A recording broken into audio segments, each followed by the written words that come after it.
Hey there. So I wanted you to see us working on Churchie's downstay. She's already got a really good down. She knows what it means. So now what I'm doing with her are exercises to expand that down into a down state, meaning that she knows that when you put her in a down, she has to wait until you release her. The release word I am using is break. If you decide you want to change that to something else, that's fine. You just have to do repetition, repetition, repetition, and she'll get the meaning. But right now, you're going to hear me use the word break, which is the release.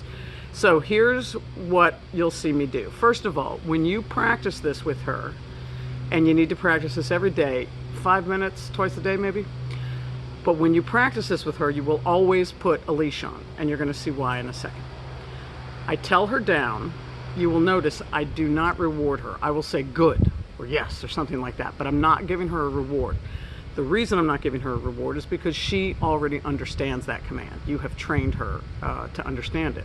So once a dog fully understands what a command means, I phase the rewards out. So she's not getting a reward for that. But what she will get rewards for, she'll get treats for quite a while, will be when she completes the sequence. And the sequence is down, and she has to hang out there. I don't say wait or stay or anything, just down. And then you're gonna see me do what's called proofing, which means I move around and I tempt her to break early. If she breaks early, you will notice I do not say the command again. The command only is said one time. I don't say it again.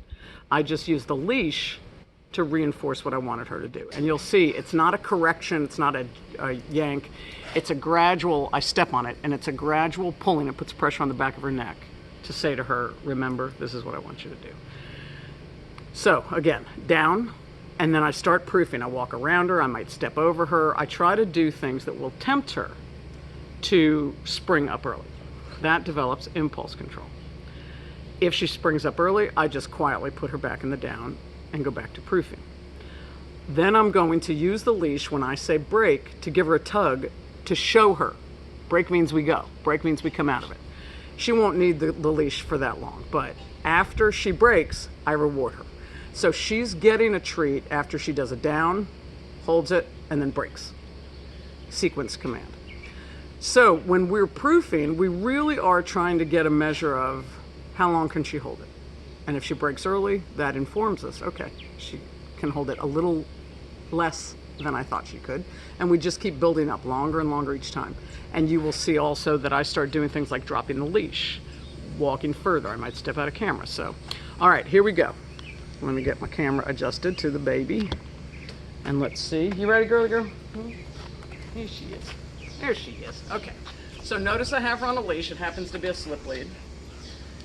If she does not go down the first time, you're going to see me use the leash.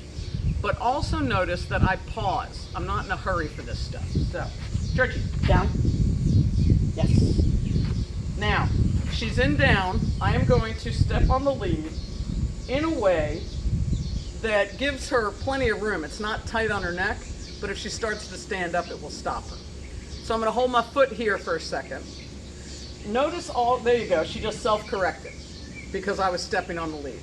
I didn't have to say anything. Notice that I do not tell her to sit before down. I think that you guys already knew that. If she sits on her own, that's fine, but do not make those two things a joint command. Always use down as a solitary command. All right, so now I'm taking my foot off the lead, and we're gonna start proofing. She gets up early, I say nothing. I step on the lead, firmly but gently. Back down she goes almost. I give her a little more tug, and then I say, good, good. All right. This is good. I wanted you to see the early stages so you could see what you're gonna need to do. Leash again. Good. The more times she makes this mistake, the more she will learn. It's a teachable moment each time. So don't get frustrated if she pops up. Just give her a chance to settle. You can see she's not totally settled. So I walk around just a bit. I don't want to overdo it yet because she's clearly a little bouncy today. And then I get ready to tug. And I say, break. Good girl. Good girl. Good girl. Yes, good girl. Good. So that was a good one. Here we go. Let's do it again. Church, down. Yes, good. Notice I'll use the hand signal and the leash. So we start proofing again. Walking behind a dog is a vulnerable thing. The fact she just stayed down there is fabulous. So I don't want to push it too far. That was a big one, walking behind her. The next one I'm going to do is step over her, but first I'm going to let her go. Because this is not about, this is more finesse. This is not about how much can I get out of her each time. It's about gradually building up.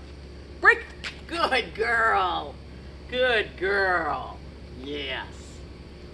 All right. I'm going to do it one more time. Good girl, Bobo. You ready? Sure. Down.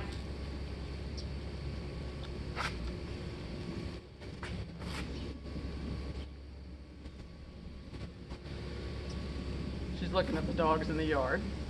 Notice I don't say it again. When we help her body move like that, there's a mind-body connection that also helps her brain start getting back in gear. Saying the words repeatedly informs her of nothing, but showing her with the lead is really helpful. All right, let's go for the brass ring of proofing. Spectacular. Oh, duh, we were so close. So I just do it again, give her a little signal. So now, the competitor in me wants to get the step over. I'm going to try it once more, but I'm not going to keep doing it because this is not like perfecting free throws or any other kind of stroke or hit.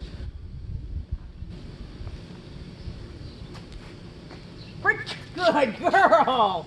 Well, that was exciting. Okay. And then I want to show you one other thing that's really good for proofing. Good girl. When she's done eating. Church, down.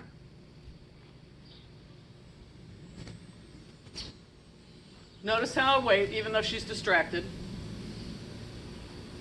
And I've waited long enough. Good. So here's another big one when you're proofing. You drop the leash. The dropping of the leash itself is not the thing that tends to get a dog to bounce up. It's the picking the leash back up again. Notice I'm walking further away. She's doing great. So normally when you go to pick the leash up, dogs think that means it's time. Let's see what she thinks. Totally normal. Yes. Let's try that again. Now what you're going to notice with this session is that she starts getting sort of like a tired baby, tired toddler. Remember, I'm not saying the word again.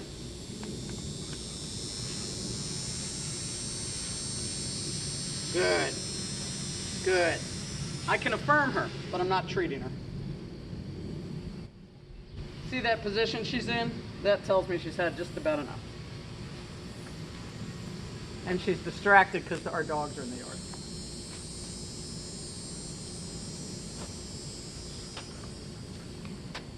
And we'll do it one more time, but if she doesn't do it successfully, we're going to call it a day and end on a good note.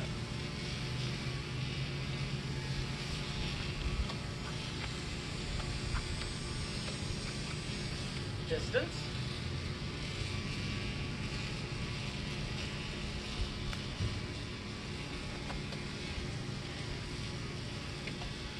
Break. Good girl. Good girl. So you can see she's getting the hang of it. She's a smart girl. So when you're proofing, you can walk in circles around her, you can step over her, drop the leash, start increasing the distance that you walk away. There are all kinds of things. You can have fun with it. When she pops up early, you just step on that lead and give her a little hand signal and wait for her to go down. She goes down really quickly when you step on the lead. Also, I sent you that video of her on our deck with Charlotte. You'll notice I put her in a downstay while I was sitting there. I just put my foot on the lead. She popped up a little bit, self-corrected, and never tried to get up again, even with Charlotte trying to play with her. So she's really getting the downstay. Also really thrilled with how she's responding to stress and the construction stuff, and her leash manners are coming along. So we're having a good week. All right, talk to you.